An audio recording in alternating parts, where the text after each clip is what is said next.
Come on, you can't be serious. A month after giving birth, I returned home from my parents' house in Boston.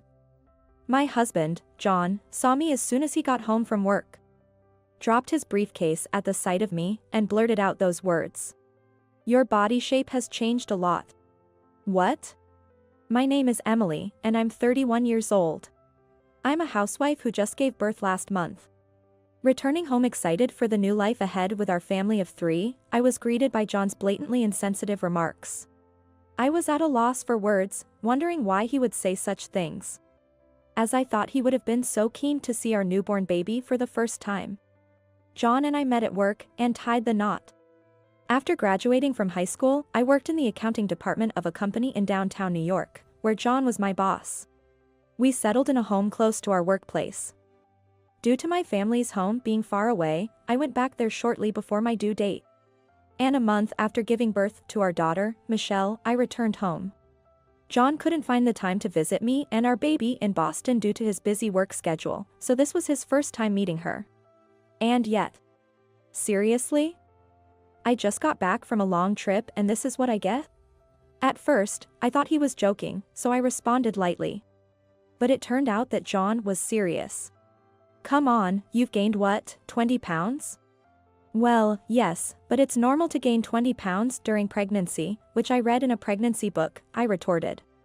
You need to build strength for childbirth, prepare your body for breastfeeding, and have energy for the sleepless nights. It's perfectly normal. No. Yours is extreme. Instead of the warm welcome I had imagined on the flight back home, John left me with those harsh words, not even sparing a glance at our baby, before retreating to our bedroom in disappointment. What? I was stunned by his tone and attitude, and I accidentally dropped the diaper I was holding in my hand. I figured his mood would improve after a good night's sleep, so Michelle and I slept in a second bedroom that night. But John's behavior that evening was just the beginning. From the next day onwards, he started mocking my weight relentlessly. Seeing me eat sweet potatoes, which I learned in a childbirth and parenting class at the hospital were good for lactation. He would make cruel jokes, a potato eating a potato? That's cannibalism, it's disgusting to see a fat person eat, and pigs eat grains, right? I heard potatoes may soon be reclassified as a grain. Oink, oink. Moreover, he began to make insensitive comments about our intimate life, saying things like, we were abstaining during pregnancy. I thought we could get back to it once you came home, but this is just impossible. It would just feel like a chore to me. And I wouldn't even get paid for it. That would be equivalent of doing unpaid overtime. As expected of someone with the accounting background. He started to talk about our intimate life as if it were business, saying, for any business, time is money. And we'll have to stop wasting time on low-value activities. In our case, that would be our intimate life, since you no longer look like a woman. According to our new household management policy. Every time he opened his mouth, it was to insult me. He no longer said anything nice about me. Naturally, he didn't lift a finger to help with household chores or childcare. But I had Michelle to look after. I tried to ignore John's remarks, thinking of them as no more annoying than a barky dog in the house. But then, something happened that pushed me to my limit. It occurred one night when John came home drunk from the end-of-year party. Sitting in the living room, he slumped over the table, only lifting his face to look at me. I was sitting next to him, breastfeeding. With a burp and the smell of alcohol, John started to mumble something absurd. Babies aren't as cute as people say. They're bald, their skin is red and blotchy, and they only babble out gibberish sounds. What? It's cute. That's just something people say, right? Because I'm honest and look at things realistically, just as I do in business. What? And when I see you breastfeeding that not-so-cute baby, it makes me think. You became fat to give birth to something that's not even cute. And now your breasts are sagging from nursing. That's just terrible. What? Looking at those sagging breasts, your upper and lower abdomen. You look like a pill bug. A pill bug? Yes, you've started to look like a pill bug to me. Seriously, I can't deal with that. If we were to do it, it would be like a wrestling match between different species. With those words, he suddenly grabbed my hand, dragged me and the baby to the rear of our house. "Hey, what are you doing?" I protested, but before I could resist further, he pushed us into the back room, shut the door, and left me with the words, "Just stay in your nest, pill bug." Then, I heard the sound of him opening the bathroom door, singing Roly Poly song. Unforgivable. He not only called me names but also said our baby wasn't cute. Being drunk wouldn't be a valid excuse for making such disrespectful remarks. Filled with a sense of righteous anger, I still nursed and slept with my baby in that dark room. The next morning, when I opened the door, my anger reached its peak. It wasn't just the sight of his clothes left all over the floor on the way to the bathroom or the used cups left out that infuriated me. It was when I saw the cardboard sign taped to the door of the room where I had been locked up and made to sleep. It read "A pill bug's room." Though it looked like it was written while intoxicated, it was unmistakably John's handwriting. I would never forgive him. Then I decided to change my situation. The first step was self-reform. I placed the pill bug's room sign on the door of my new bedroom. It was there for me to see whenever I felt disheartened. And on the wall, I hung a Beyoncé poster. I'd always admired her, and her style and positive energy were just the motivation I needed to aspire to be like her. Thus began my long-term weight loss project in the so-called pill bug's room. There were plenty I could do at home. I started walking on tiptoes. Whenever I felt like sitting down, I would sit on an invisible chair. I would do squats while doing laundry or brushing my teeth. And do crunches after breastfeeding. The postpartum body is more prone to losing weight because the fat is softer, the midwife said, and she was right. The weight started to drop quickly. As the baby got a bit older, she would giggle every time my face came close during abdominal exercises with her on my belly. And she enjoyed it like a seesaw when I placed her on my thighs during leg lifts. I continued to work out and maintain a healthy diet while taking care of my child. Soon enough, I regained my pre-pregnancy body shape. Since I was sweating a lot from the workouts, I kept wearing my post-pregnancy tracksuits, simply replacing the elastic in the waistband. There was no need to dress up in front of John, who called me a pill bug, and of course, I went makeup-free every day. Naturally, John, who had been calling me "Hey, pill bug," failed to notice my transformation since I'd been wearing the same clothes. After all, he hardly ever looked at me. The second phase was improving the situation. If you wanted to improve your own situation, you would have to create a gap between you and your rivals. So I planned to make John fat. Since there were no eateries around where he worked, I would make him lunch daily. Instead of packing balanced lunch, I began packing French fries, burger, burritos, and such. In the evenings, I kept serving John, who would come home around 9 p.m., pizza and fried chicken, saying, "These are your favorites, right?" Of course, I made sure to have my meal with my child by 6 p.m. I was always mindful to make my diet consist of 70% vegetables and 30% protein. Eating in a balanced way, rotating through each type of food, proved to be effective. I switched from white to brown bread, making egg lettuce tomato sandwiches, which was a lot healthier than having white bread with peanut butter. Hunger pangs would go away if I just ignored them for 10 minutes. Whenever I couldn't bear the hunger, I would just look at myself in the mirror and then at the Beyoncé poster, and turn that hunger into motivation, helping me maintain my diet. Of course, I knew I couldn't keep this up without some form of accountability, so I started doing Twitter, which is now called X.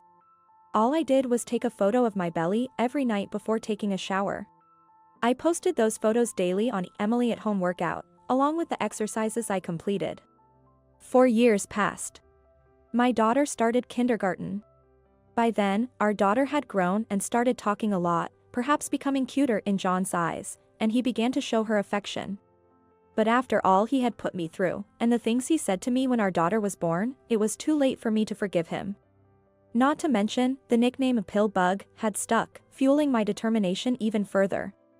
Once my daughter started kindergarten, I took the opportunity to work part-time at a local fitness club during the hours she was in kindergarten.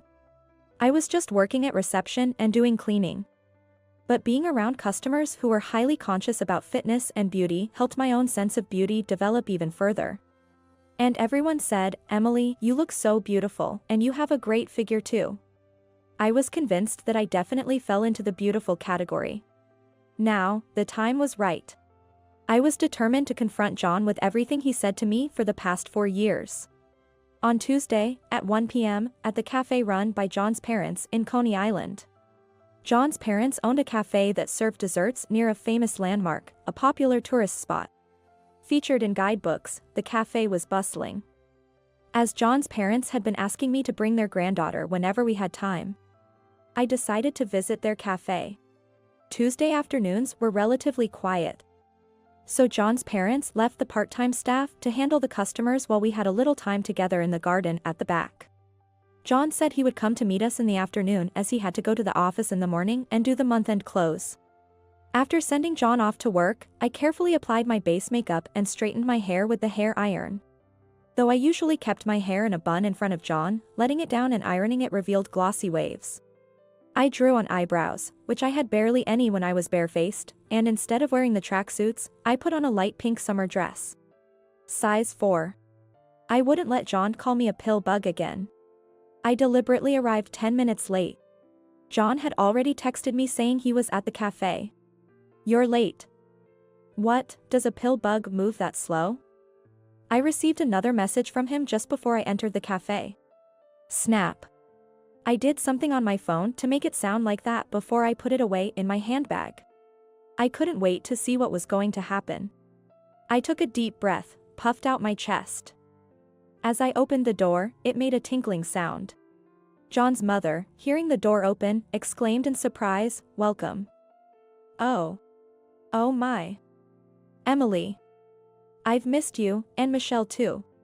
Hi, Jane. I walked up to my mother-in-law and gave her a hug. Come this way. Let's talk in the garden, John's already here. And Michelle, you're just adorable. My mother-in-law, more excited to see her granddaughter than to attend to customers, handed off her tray to a part-timer. As I walked into the garden at the back, I caught sight of John's back. He seemed to notice the sound of my footsteps. Turning around, he said, "You're so late. How long did you expect me to wait, pill?" Until that moment, I never really knew how wide human eyes could open in surprise, how nostrils flared, and how mouths dropped. It was as if every possible facial orifice was wide open in shock. Of course, he was silent after that. "Hello, John," I said, deliberately aloof. "Oh my, Michelle is a very good-looking girl. And she looks just like you, Emily," my mother-in-law said, as she brought 5 servings of their popular dessert to our table and joined us. "You seem at a loss for words, John?" I broke the silence. "Well..." John stumbled over his words, and then his father arrived. "I'm so glad that you're here. I wanted to see Michelle." Surrounding Michelle, the in-laws had crinkled smiles on their faces, cooing over her and saying how adorable she was. In stark contrast, John, with a strained expression on his face, began to say, "Well, of course, she's adorable. We're her biological parents." So?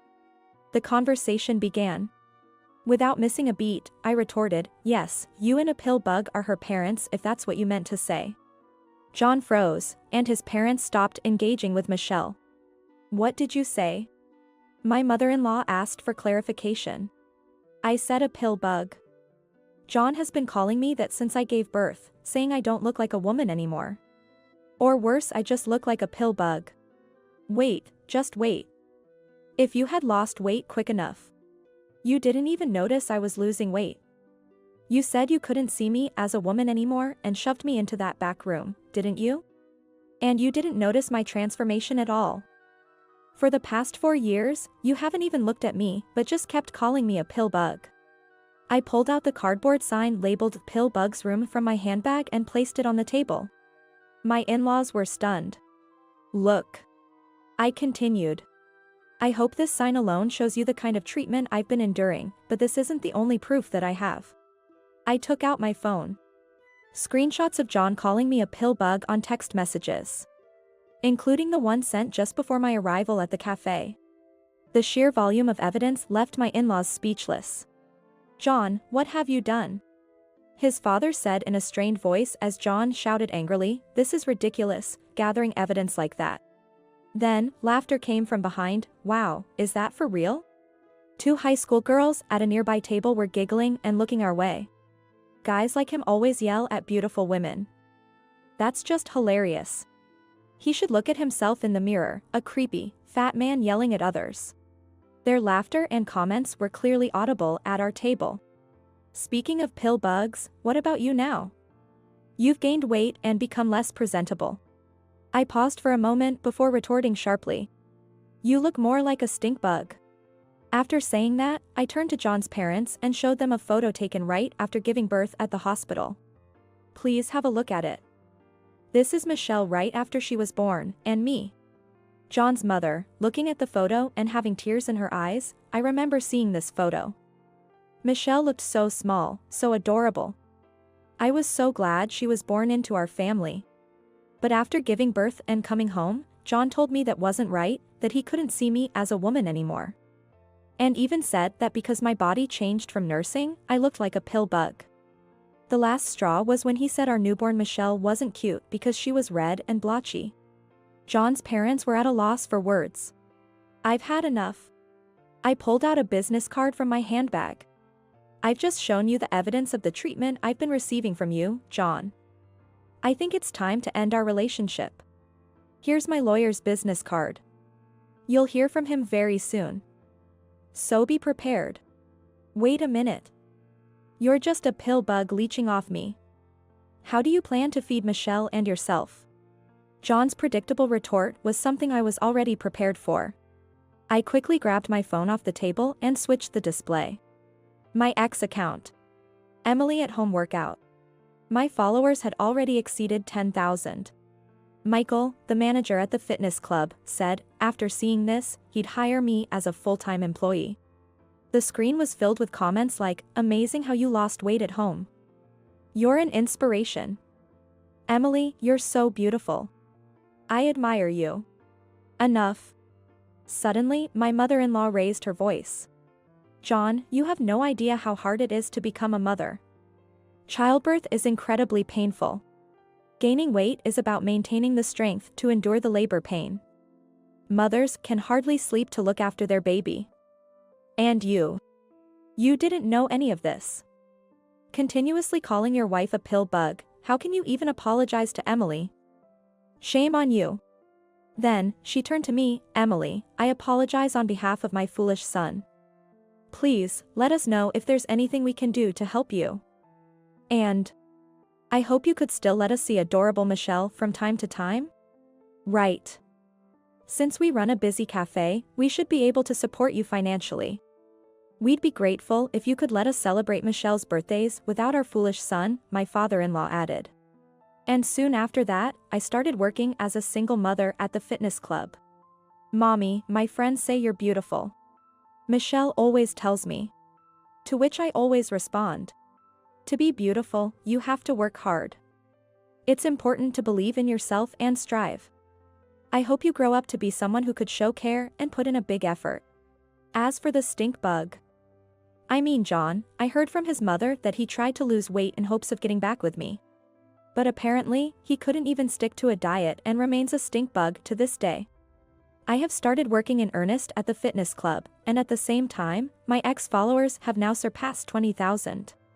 Actually, I've even been approached by a publishing company. I'm now writing a book. Titled I Can Do It Too, A Homemaker's Guide to Grabbing Happiness, aiming to empower homemakers around the world to strive for their happiness. I intend to continue my endeavors to support and inspire others.